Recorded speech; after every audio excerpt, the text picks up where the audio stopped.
اس ابتدائیہ میں نئے عہد اور خدا کی بادشاہی کے لیے جب ہم بات کرتے ہیں تو آپ ضرور اس کے تعلق سے بات کیجئے جو بھی آپ کرنا چاہتے ہیں. پھر اس کے بعد آپ یرمیہ نبی کا صحیفہ اس کی 31واں باب اور 31 سے 34 آیت بھی پڑھ دیجیے گا. جی پاسٹر جی، تھینک یو. نیا عہد اور خدا کی بادشاہی، یہ بڑے ہی خاص ٹاپک ہیں اور بڑا خوبصورتی سے آپ نے بیان کر دیا کہ عہد نامہ جو تھا، عہد جو باندھا گیا تھا، کووننٹ باندھا گیا تھا ابراہم سے، اور اس کو تھوڑا سا سمجھنے کی ضرورت ہے. بعض اوقات اس کو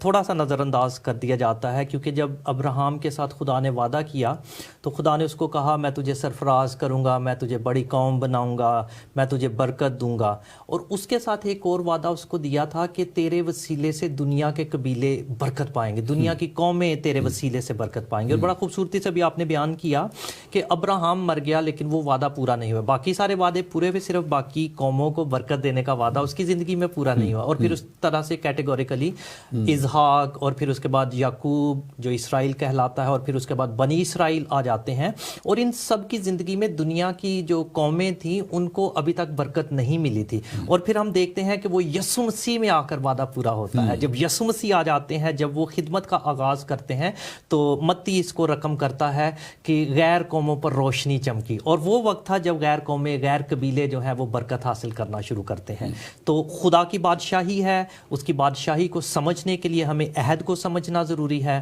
اور میرا ایمان ہے کہ جتنے بھی لوگ سن رہے ہیں یا بعد میں بھی سنیں گے، وہ یقیناً آج کے اس پروگرام کے وسیلے سے برکت حاصل کریں گے، اور ان کو عہد کے بارے میں کہ عہد ہوتا کیا ہے اور نیا عہد کیا ہے اور خدا کی بادشاہی کیا ہے اس کے بارے میں یقیناً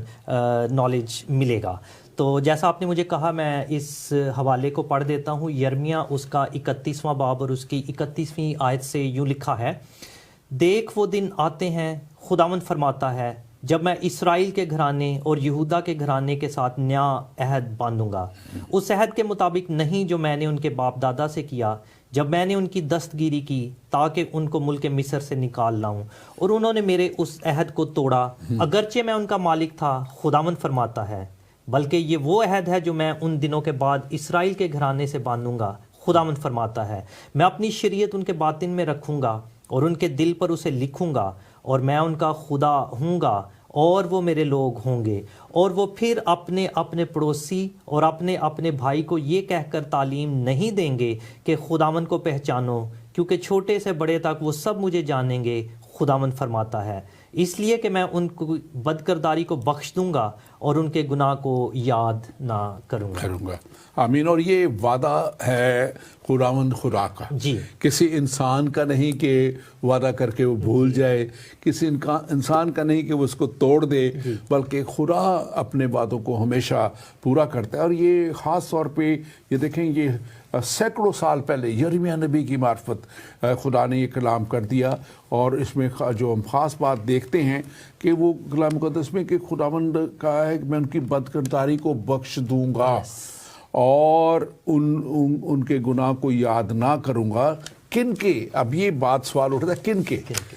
یہ اس کے تعلق سے ذرا آپ تھوڑا سا بیان کیجئے. جی، یہ بڑا ہی پھر وہی بات ہے کہ سمجھنے کی باتیں ہیں، ضروری باتیں ہیں، کیونکہ ابھی جو میں نے شروع میں کہا کہ ابراہم کے ساتھ عہد باندھا گیا اور وعدہ دیا گیا، لیکن اس کے وسیلے سے برکت جو قوموں کو ملنی تھی وہ نہیں ملی. اور وہ برکت کس کے وسیلے سے ملنا شروع ہوئی؟ وہ یسوع مسیح کے وسیلے سے، جب یسوع مسیح آ گئے ہیں. بالکل کیٹیگوریکلی اس کو ہم اس طرح سے سمجھ سکتے ہیں کہ اکثر لوگ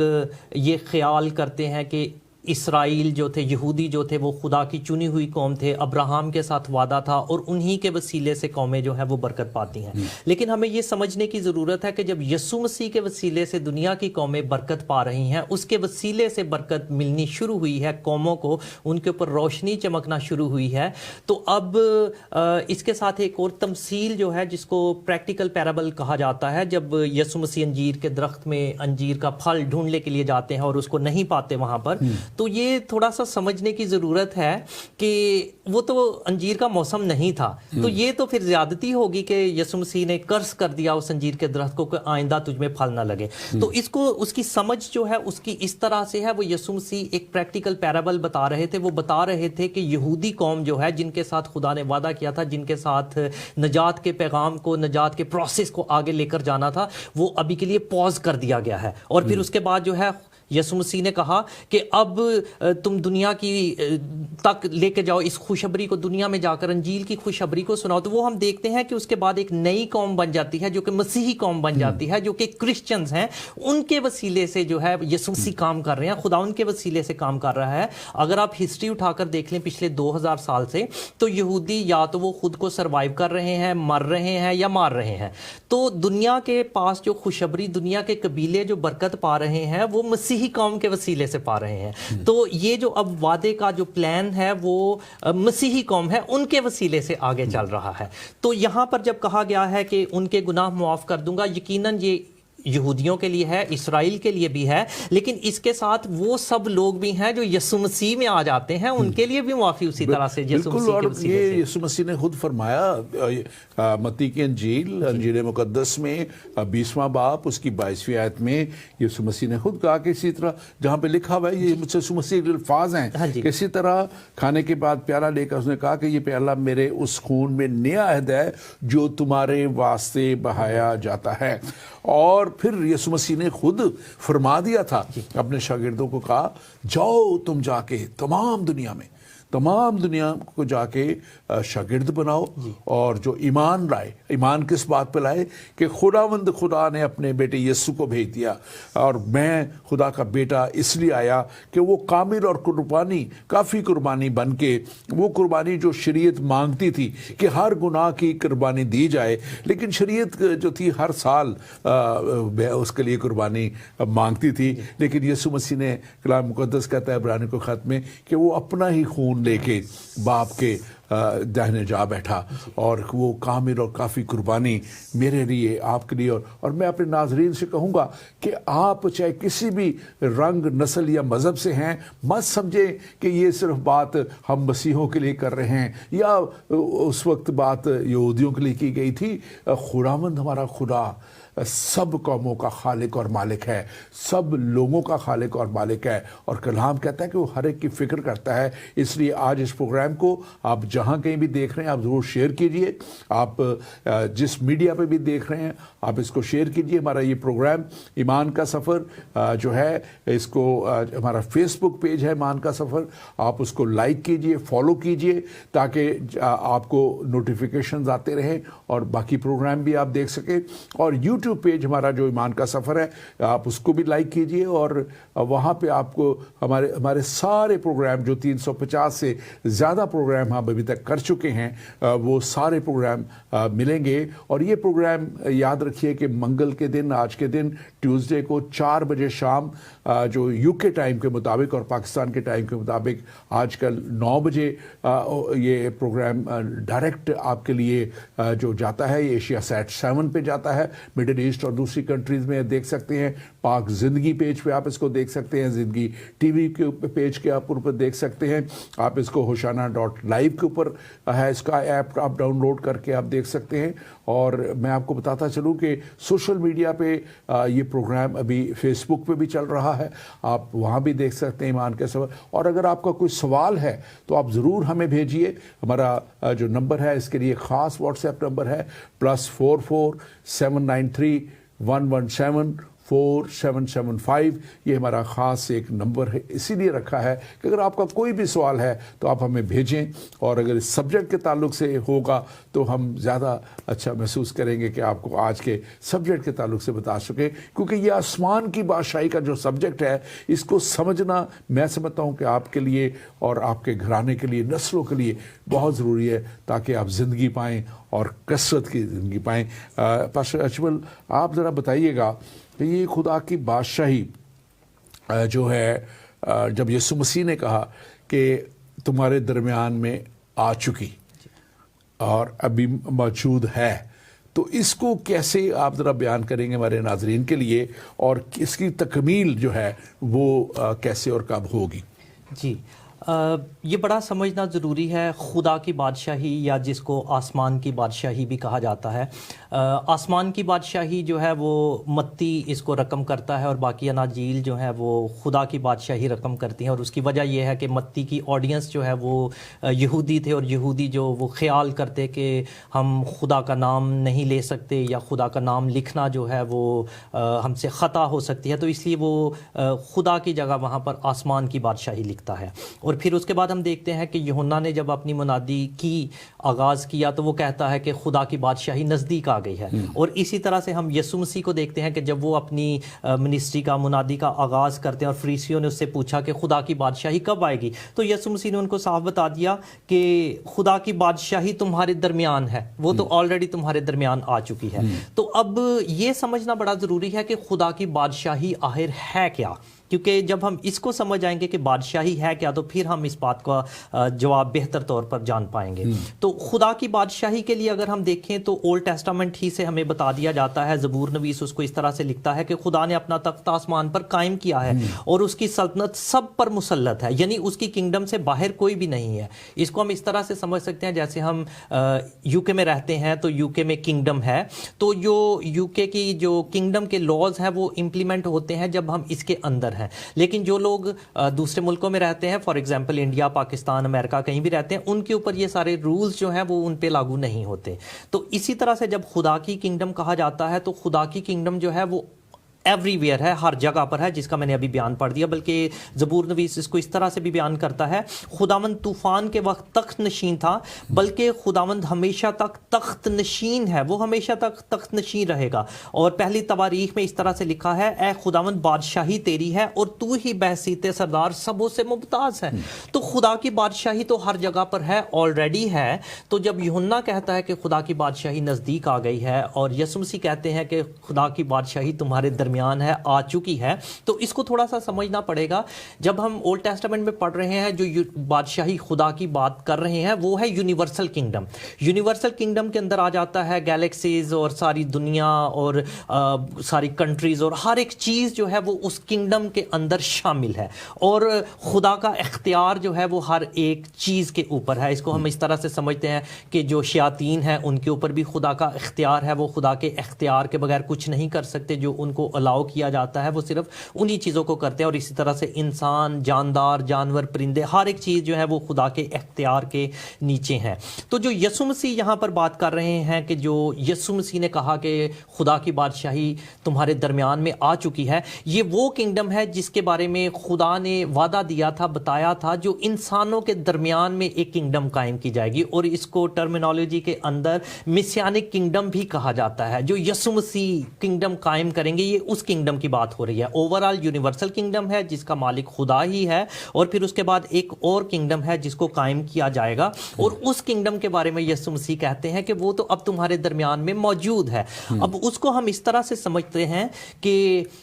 جب یہودی انتظار کر رہے تھے مسیح کا, اور یسوع مسیح جب آ گئے اور وہ اس کا یقین نہیں کرتے, بلکہ ایک جگہ پر ہم دیکھتے ہیں کہ یوحنا بپتسمہ دینے والا جو ہے وہ بھی سوال کرتا ہے, وہ اپنے شاگردوں کو بھیجتا ہے اور یسوع مسیح کے پاس جا کر سوال لے کر آتے ہیں, کہتے ہیں کہ آنے والا تو ہی ہے یا ہم کسی اور کا انتظار کریں. کیونکہ وہ لوگ ویٹ کر رہے تھے کہ جو مسیح آئے گا وہ آ کر کنگڈم کے اوپر رول کرے گا, وہ باقی ساری کنگڈم جو ہیں ان کو ختم کر دے گا اور ہمیں ان کے تسلط سے آزاد کرے گا, اور پھر اس کی کنگڈم کے اندر ہم آزادی کے ساتھ رہیں گے. اور جب یوحنا کو بھی وہ باتیں ہوتی دکھائی نہیں دیتی, تو حالانکہ اس کو تو پتا تھا, اس نے تو خود سے یسوع مسیح کو بپتسمہ دیا تھا, اس نے تو پاک روح کو یسوع کے اوپر آ کر بیٹھتے دیکھا تھا, اس نے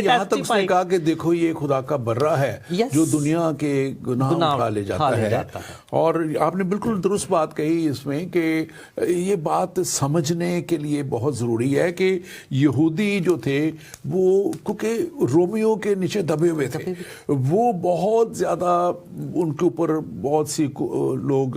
چڑھائیاں کرتے رہے اور ان کے اوپر ظلم ستم ہوتا رہا, اور رومی بھی ان سے جزیہ بھی لیتے اور بہت سی چیزیں, ٹیکس کہیں گے, جزیہ